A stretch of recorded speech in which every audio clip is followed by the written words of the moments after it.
सरकारी पैसे का अकूत खर्चा, अकूत पूरा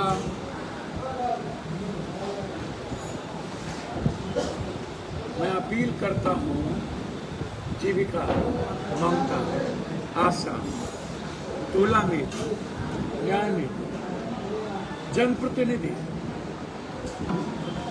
मुखिया, सरपंच जो लगातार अपने अधिकारों के लिए लड़ रहे हैं, अपने वेतनमान के लिए, अपने अधिकार के लिए, अपनी सुरक्षा के लिए, पेंशन को बढ़ाने के लिए, 400 से 2000 रुपया करने के लिए, 1000 से कम पेंशन नहीं होनी चाहिए।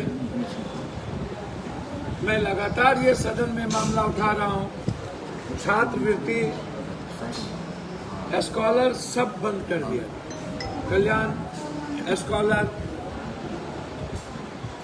मैं अपील करता हूं कि प्रधानमंत्री जी के दौरे में जो सरकारी पैसे के द्वारा बस, खाना और लाने की व्यवस्था सिर्फ भीड़ दिखाने के लिए 15 दिनों से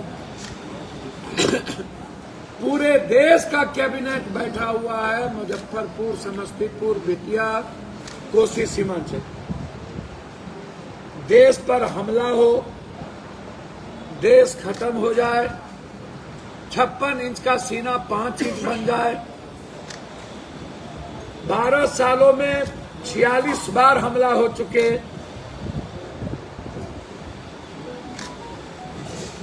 अब कब सबक सिखाइएगा? कब तक सियासत में लगे रहिएगा?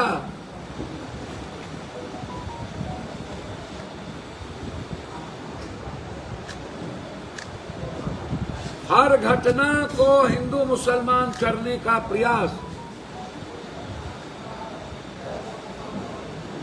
इस दुनिया में कोई भी उग्रवादी, कोई भी आतंकवादी, अब उग्रवादी को दलित और आदिवासी बना करके आप मारते हैं, आतंकवादी को आप मुसलमान। पाकिस्तान में रहने वाला कोई भी आतंकवादी पाकिस्तान को बख्शा है आज तक? हजारों बच्चों को मारा है वहां, वो तो आतंकवादी है। कोरोना से अभी तक मोदी जी, मैं आपको चैलेंज करता हूं, चैलेंज, कि आपने एक भी सेना की बहाली नहीं की। 1,80,000 सेना पद खाली है। क्या है? 1,80,000 पद खाली क्यों है? कोरोना से लेकर के आज तक कोई बहाली क्यों नहीं हुई?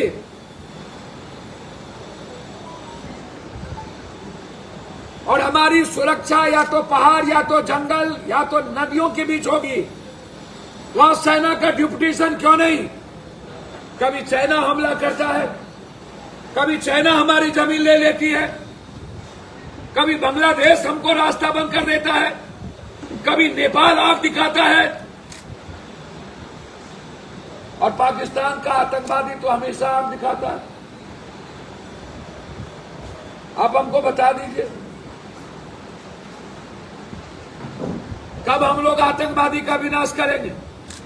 12 साल हो गया। 12 साल के बाद भी देश खतरे में, हिंदू खतरे में,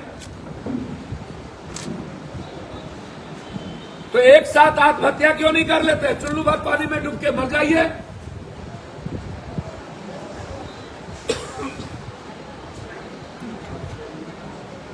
इनका 24 घंटा चुनावी मूड, 24 घंटा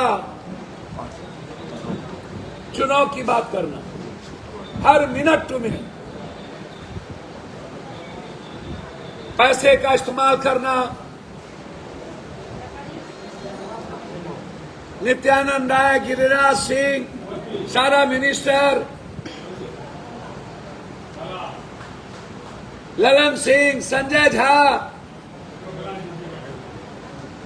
सब के सब, जितन राम मांझी जी, चिराग जी, सब मिथिला कोसी सीमांचल में लगे। और इन्हीं लोगों का जब्बा होगा, छुटका पार्टी का।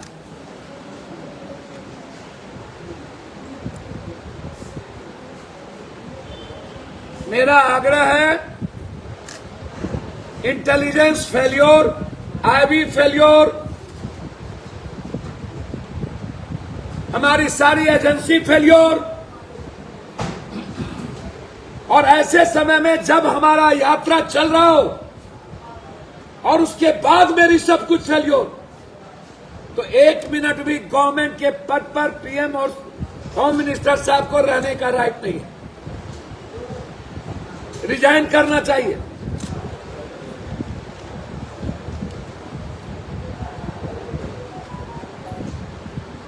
और सुनिश्चित करना चाहिए, पूरा विपक्ष आपके साथ है, कि आतंकवादी के पीछे कौन है, कौन लोग ये साजिश किए हैं, उसको चिन्हित कीजिए। आप आज तक पुलवामा को चिन्हित नहीं कर पाए।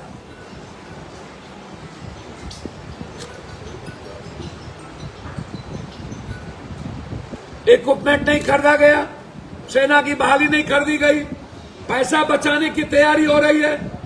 कल हमारे जनरल ने पूरी बात कही, और दूसरे तरफ पूरी पैसा को बहाया जा रहा है सियासत पे।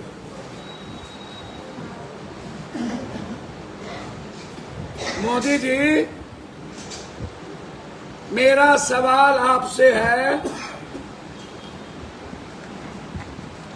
और इन लोगों से कि बड़ा चीनी मिल तीनों कब खुलेंगे, मधुबनी का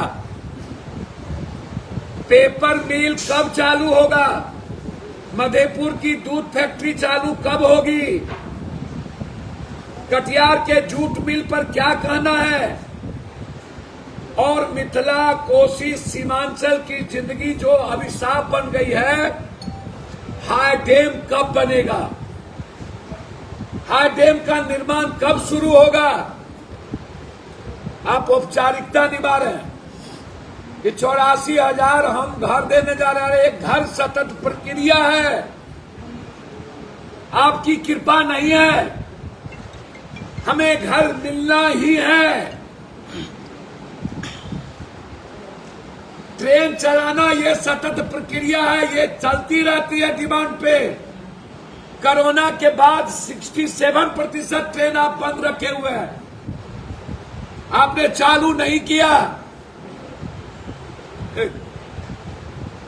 67 सहरसा में एम्स का डिमांड लगातार उठ रहा है, और सबसे बड़ा डिमांड है पप्पू यादव और इस इलाके का विशेष पैकेज सीमांचल कोसी मिथिलांचल को चाहिए, क्योंकि सबसे ज्यादा पलायन मेरे इलाके से,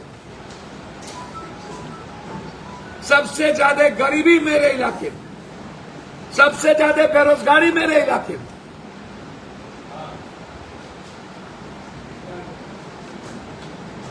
लगातार लड़ रहे हैं। दूसरा मुद्दा, मोदी जी का ये दौरा सिर्फ अपने घटक को डराने के लिए, कमजोर करने के लिए, आंख दिखाने के लिए,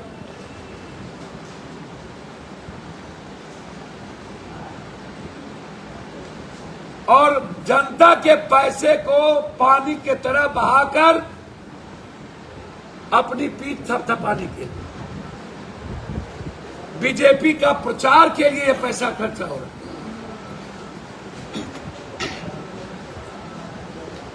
यह खर्चा वोट के लिए किया जा रहा है, विकास के लिए नहीं। विकास होता तो चीनी मिल खुलता, विकास होता तो दाल चीनी मिल खुलता, विकास होता तो पेपर मिल खुलता, विकास होता तो जूट मिल खुलता, सिल्क मिल खुलता, विकास होता तो मधेपुरा की स्लीपर फैक्ट्री बंद है वो खुलता, विकास की बात होती तो सहरसा में एम्स की घोषणा होती, पूर्णिया में हाईकोर्ट बेंच की बात होती, उपराजधानी की बात होती। कुछ नहीं। 11 आरोपी हमने लिया, जो हमने आपको कहा था आज से 6 महीना पहले। 11 आरोपी पर काम शुरू हो गया, जिसमें रामबाग, जनता चौक, सरसी, इसके सारे चीज हो गए, चले गए। और 11 पर काम शुरू, 70 करोड़ के लागत से पूर्णिया कोर्ट, मैं फिर कह रहा हूं, धरती पूरब से पश्चिम हो जाए, हर कीमत पर पूर्णिया कोर्ट में गिट्टी का नहीं खुलेगा। जब तक मैं जिंदा हूं, मेरे मरने के बाद कुछ होगा। और वहां वॉशिंग पीठ का निर्माण 3 महीने के अंदर शुरू करेंगे।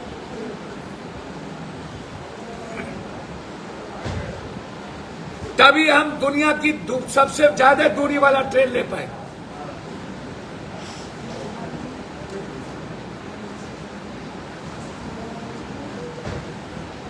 हमारी उपलब्धि है बाबा धाम से नौगछिया सिंहेश्वर, मेरी उपलब्धि है कुर्सेला, मेरी उपलब्धि है जलालगढ़ से गलगलिया। इसीलिए पूर्णिया को 11 ओवर फ्लाई, ये इतिहास में कहीं नहीं हुआ।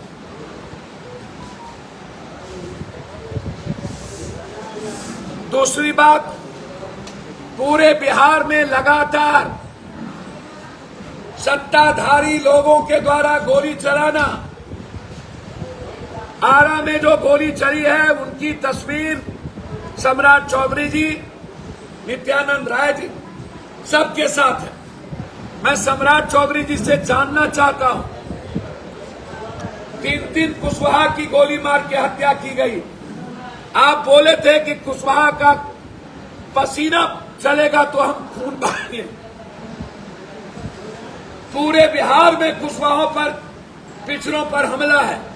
5 लोगों को गोली मारी गई, 3 लोग मर गए, यादव और कुशवाहा, और अभी तक न्याय नहीं मिला। अभी तक गिरफ्तारी सामूहिक नहीं हुई। मुंगेर में बीजेपी के नेताओं के द्वारा पासवान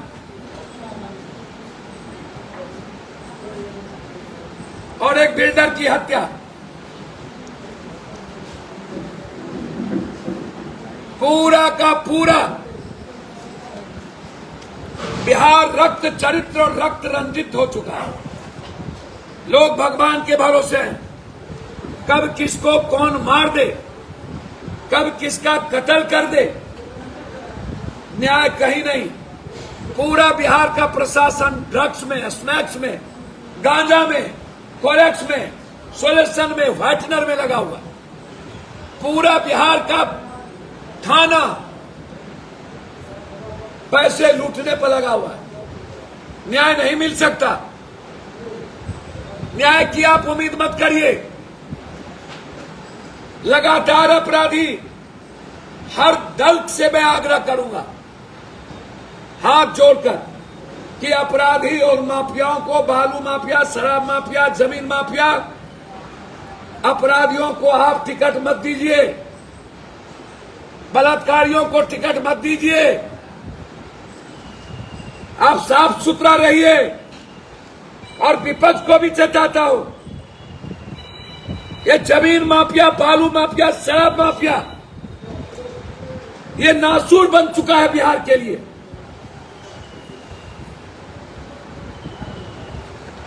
आम आदमी के लिए खतरा बन चुका है। आम आदमी की जिंदगी तबाह कर दिया है ये इन लोगों ने। आदिवासी का, गरीब का, सबका जमीन हड़पो।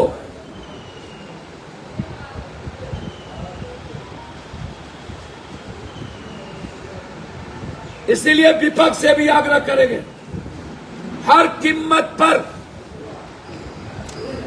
आप, चाहे कितना बड़ा ही कोई ताकतवर क्यों न हो, यदि वो समाज में अमन चैन के लिए खतरा है, यदि वो पैसा वसूलता है, यदि वो पॉलिटिकल मर्डर करवाता है, यदि वो राजधानी के अमन को छीनता है तो ऐसे लोगों को वंचित करिए और ऐसे लोगों का कथावाचक बनना बंद करिए। पूरा बिहार डरा हुआ है। सत्ता पक्ष अपराधियों के हाथ में अपने ईमान को गिरवी रख दिया और सबसे ज्यादा अपराधी बीजेपी सारे अपराधियों को, प्रधानमंत्री माफियाओं को, बालू माफियाओं को मंत्री बनाता है। बालू माफिया मंत्री बने हुए, एमएलसी बने हुए बीजेपी के द्वारा और सबके पैसे लगे हुए हैं प्रधानमंत्री के दौरे में। तो जब आप रोपिएगा बबूल तो खाइएगा खजूर। जब अपराधियों के पैसे से चुनाव लड़िएगा, सूप बाजे तो बाजे, हक चलनियों बाजे, हमाम में सब नंगे हड्डार पर उल्लू बैठा, अंजामे गुलिस्ता क्या होगा। बस हिंदू मुसलमान करो, जात पात करो। और अब तो भैया जितना अपराधी है वो राज कवि दिनकर विद्यापति कवि बनना चाहते हैं। हो दादा, हम लोग का इतिहास है पंडित जदुनंदन शर्मा, हम लोग का इतिहास है राज कवि दिनकर, भोला पासवान शास्त्री, सुधांशु नारायण सिंह, विद्यापति कवि, बाबू वीर कुंवर सिंह।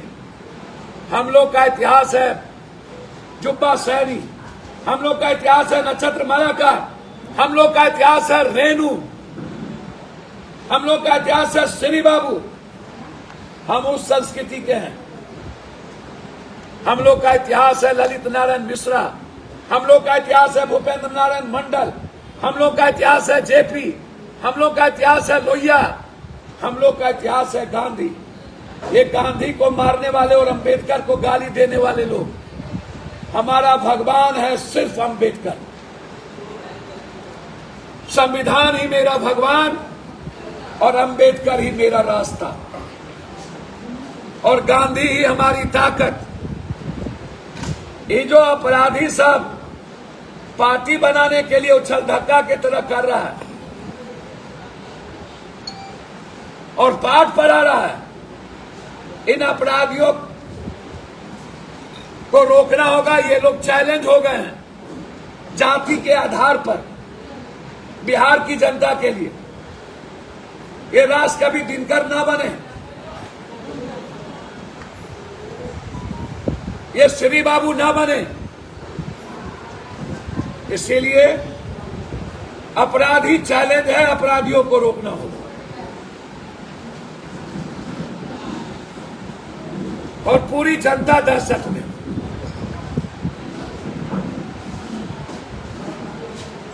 धन्यवाद। आपने सत्ता के साथ साथ विपक्ष को भी कहा कि अपराधी उसके लिए भी चैलेंज है। मैंने कहा कि हम सबको अपराधी को वंचित करना पड़ेगा टिकट से, पार्टी में पदाधिकारी से, पार्टी में एंट्री से। कोई भी किसी पर आरोप लगता है तो उसको टिकट से वंचित रखना पड़ेगा।